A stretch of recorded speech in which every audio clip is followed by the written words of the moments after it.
Broadcasting Network. We're located at www.cubenlive.com. I'd like to thank everybody for showing up to the show today. It's a little news hour we got here where I talk about the news and reviews. You come to the website, check it out, click on it, see where it's at, what it's doing, how it's marinating. Alright, what's on the news today, people? I was violently raped at 16. Oh my God.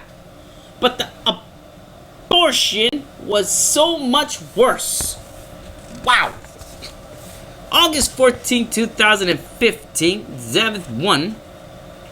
At the age of 16, just a few days before my 17th birthday, I went on my very first date.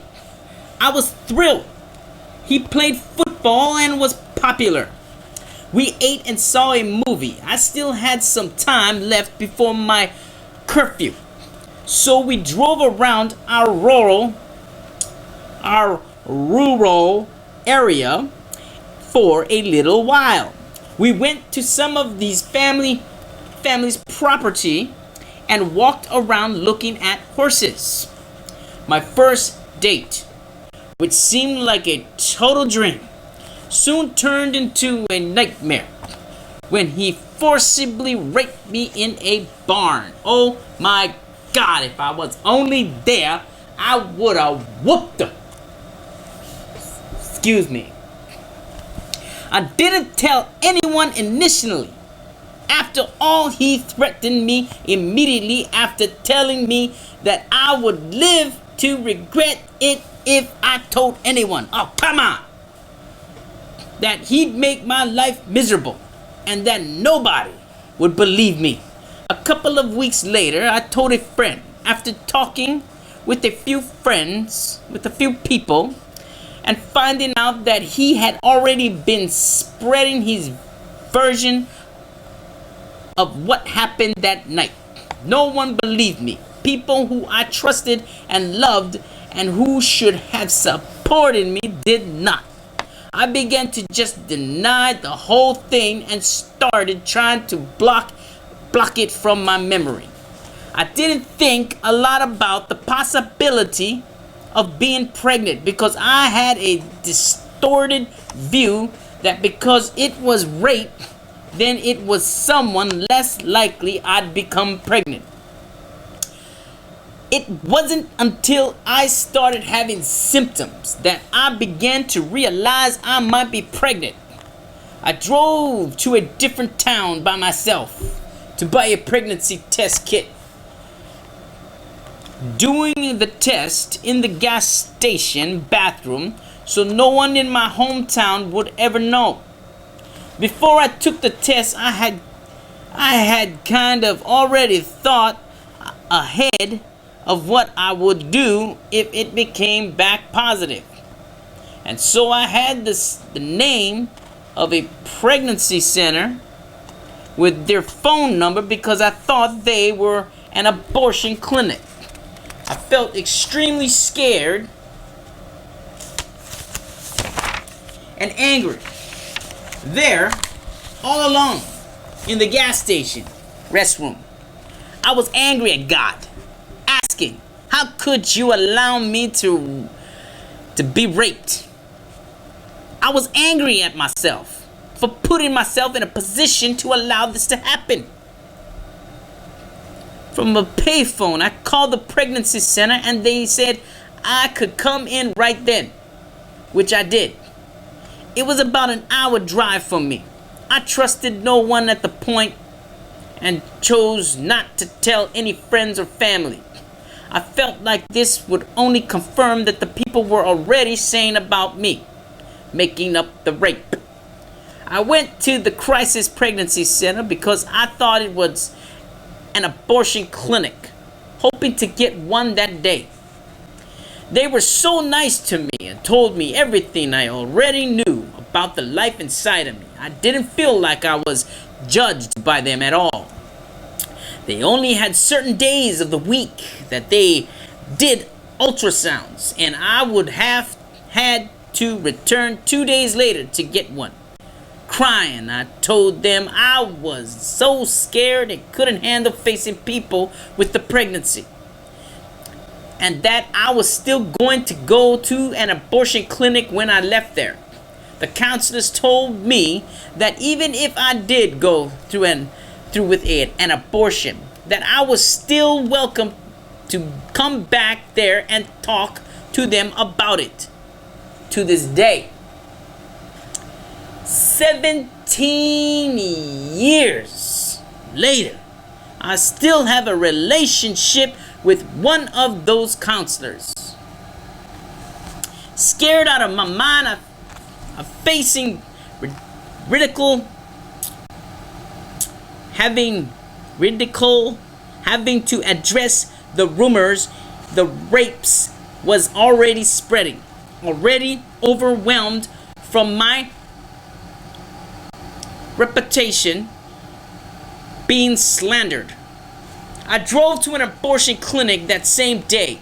It was the opposite of the pregnancy center, which was warm and inviting, even though it still had the feel of a medical office. But the abortion clinic was cold and sterile.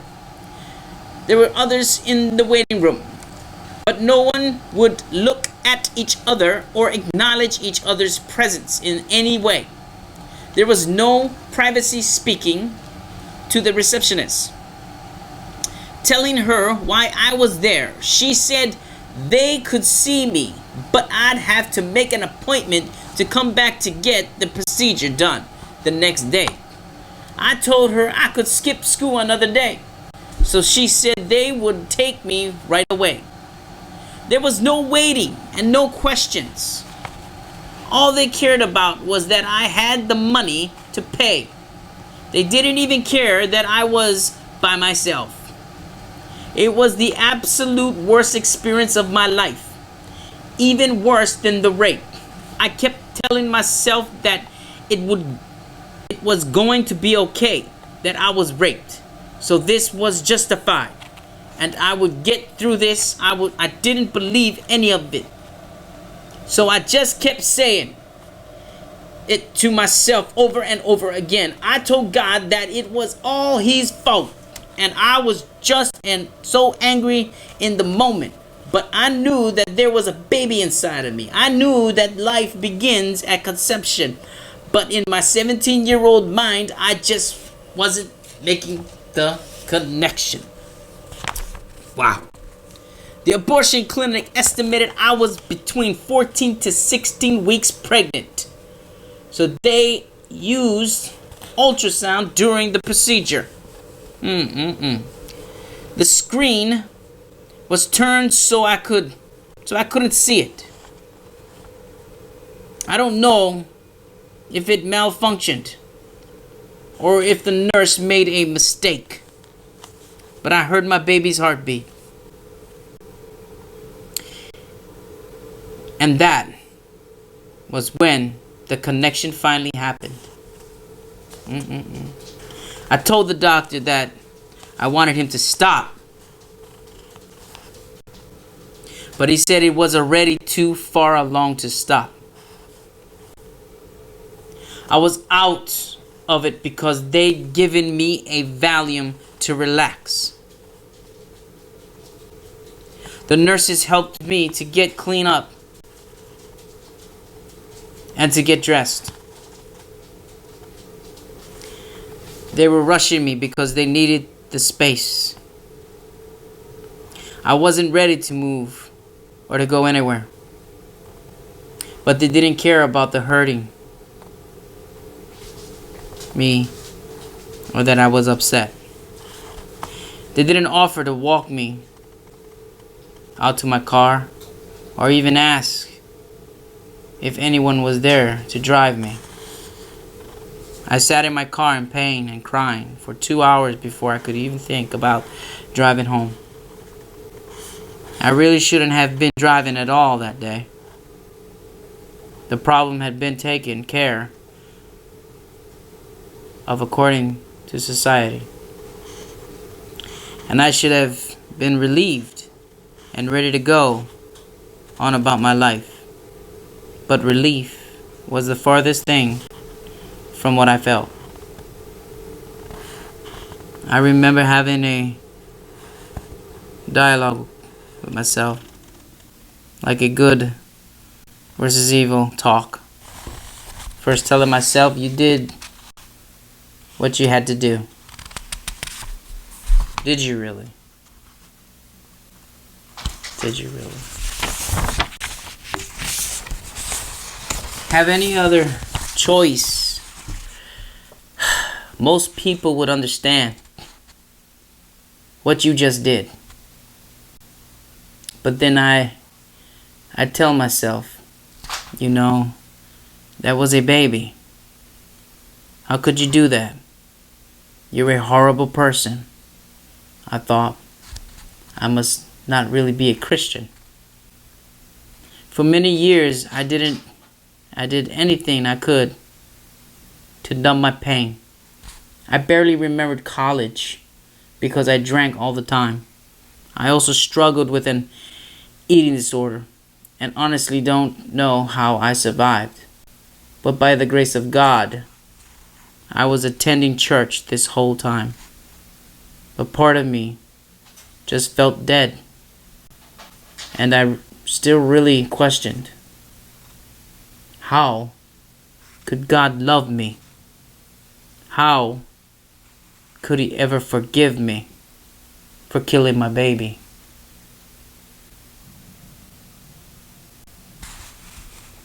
With lots of counseling, I stopped drinking and I curtailed the eating disorder.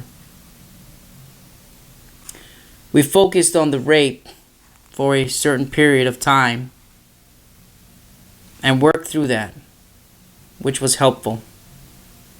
But we hardly ever touched on the abortion. My therapist even told me, you really did what you need to do in that situation because you were raped.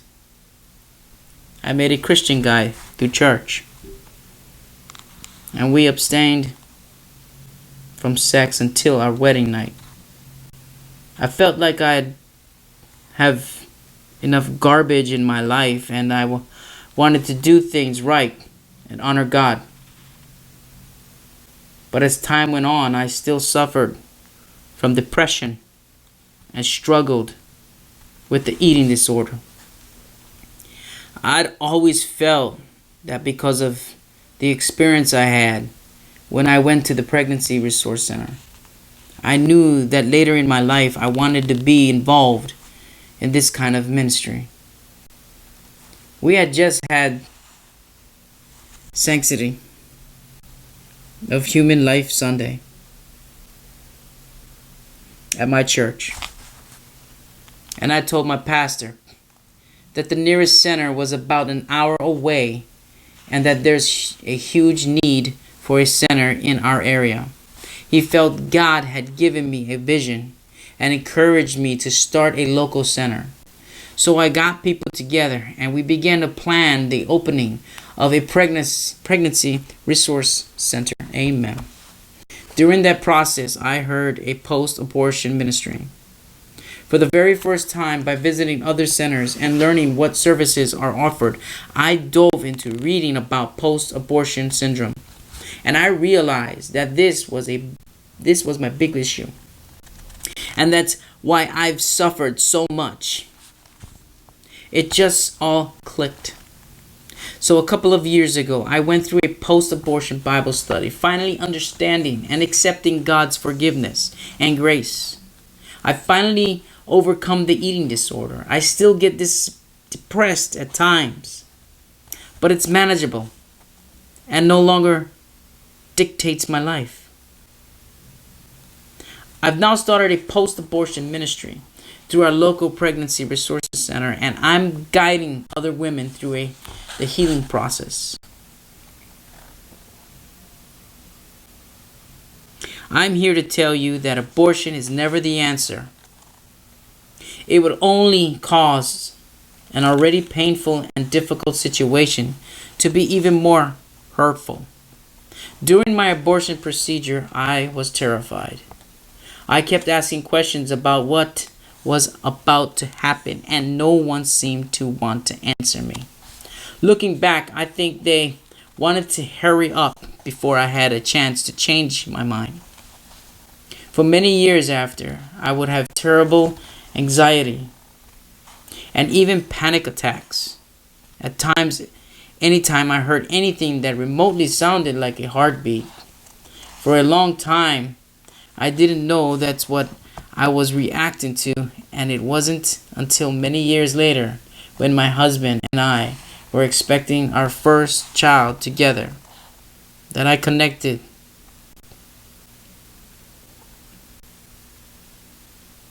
to certain sounds. I lived in my own private hell until I went to the post-abortion Bible study and found healing. The pain I felt all those years literally felt like it would kill me at times. I was very depressed. There were times I cut myself, thinking that it would release some of the pain I felt on the inside. There were many times I thought about ending my life, and a couple of times I came close to trying. I honestly thought my eating disorder would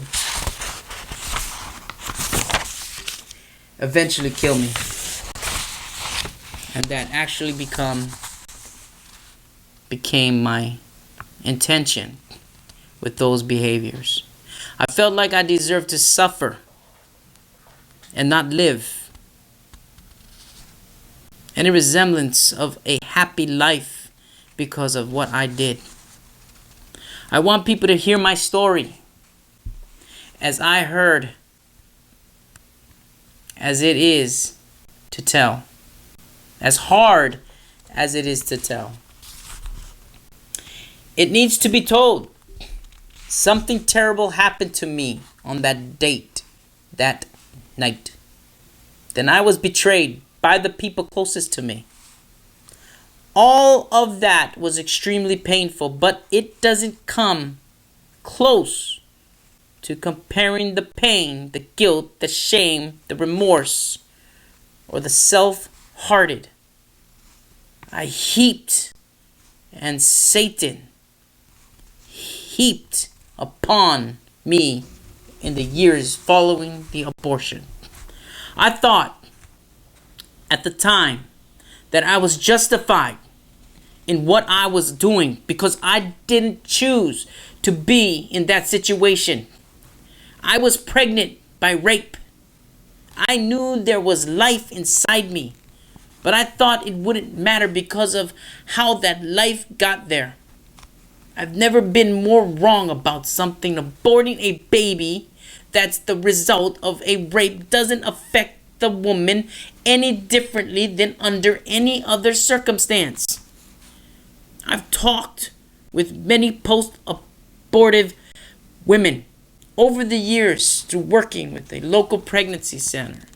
And what I've learned is that we all share the same pain.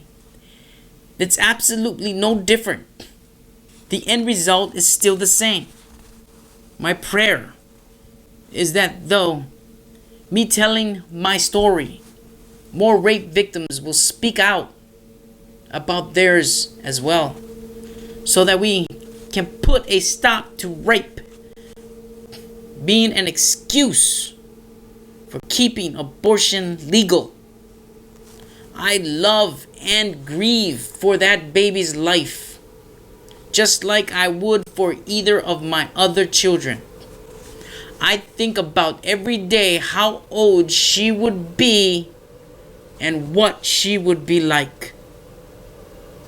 I don't know if I would have raised her or placed her for adoption, but it's terrible, unfair, and that she never got a chance at life.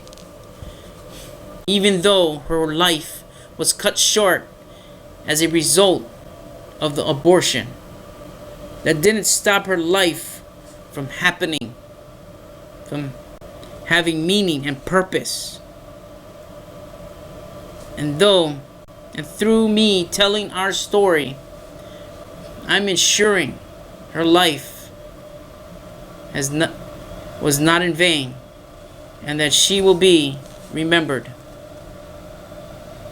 Tammy is a wife, mother of 2, post-abortive ministry coordinator, serving on the board of a pregnancy resource center, and is now a pro-life blogger for Save the Number 1, reprinted with permission. This is just wow. This story just explains a lot. I was violently raped at 16, but the abortion was so much worse. You see, you don't realize what you have lost until it's gone. To lose a child like that is emotional. That'll scar you for life. To get over it, you have to have the power of God in you. If you don't, all we can do is pray for you, that you will one day go to God and ask for His forgiveness.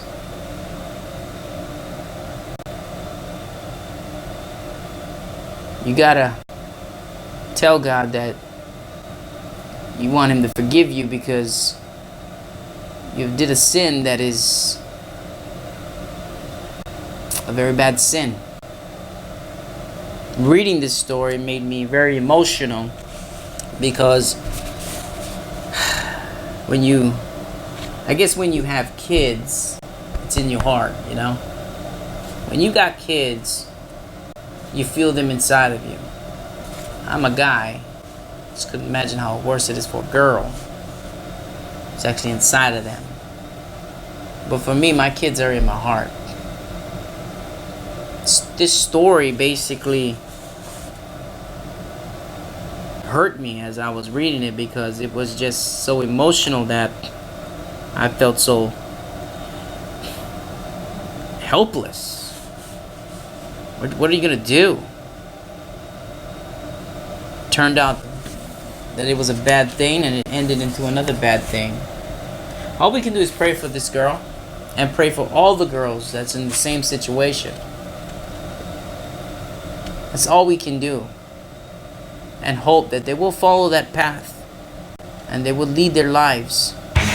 God will lead their lives to be so blessed. So blessed.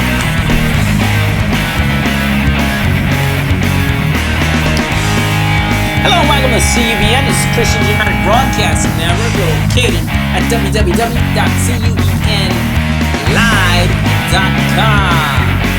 Come check us out.